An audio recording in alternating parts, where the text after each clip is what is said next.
Hi, my name is Lisa Hoyt, and I'm here today to interview Ms. June Breuer.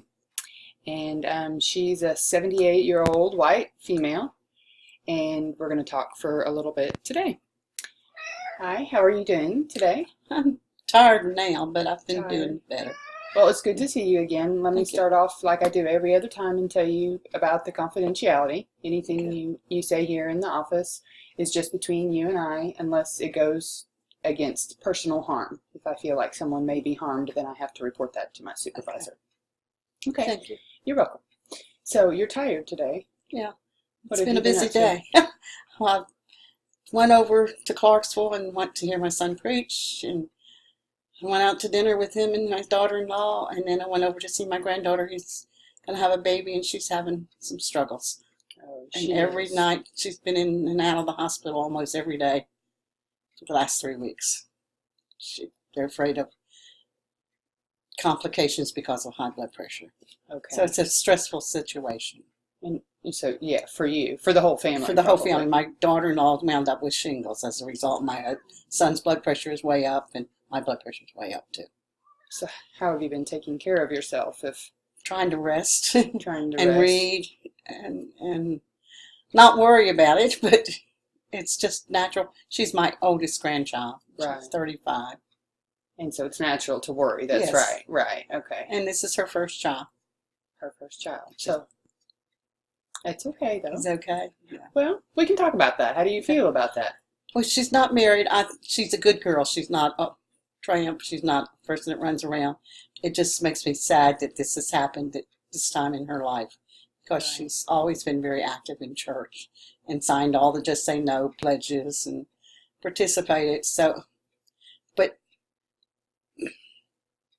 it's sad, but I know we're human. And she was very lonely, and she'd moved out of the house, and she met somebody on the internet, and he has no desire to take care of the child or her. Okay. And so that's stress. Right. So are you thinking ahead, as in your granddaughter's going to be a single mother? She's going to be a single mother, and her mother and daddy have told her she could live at home for a year, but then, and we talked about that today at dinner, that I was asking them if they needed some furniture or something for the baby, because Right. they're going to clean the bedroom, make it easier to take care of the baby. And they've only decided in the last 2 weeks that she was going to keep the baby. She had lots of people that wanted to adopt it. Okay.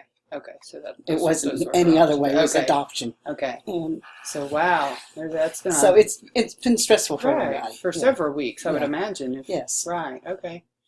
Well, it sounds like you've thoroughly thought it through.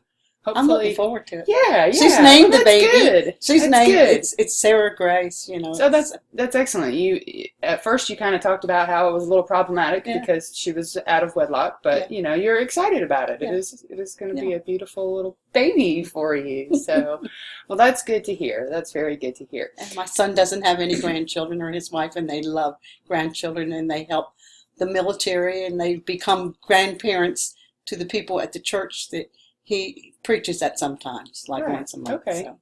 Well, that's really awesome. That's awesome. Well, maybe next time when we get together, we can talk more about that. Okay. Thank you. Okay. You're Thank welcome. you so much. You're I welcome. appreciate your love and your care and nature. Thank you. I appreciate You're hearing my that. friend. Thank you. I appreciate that. Thank you.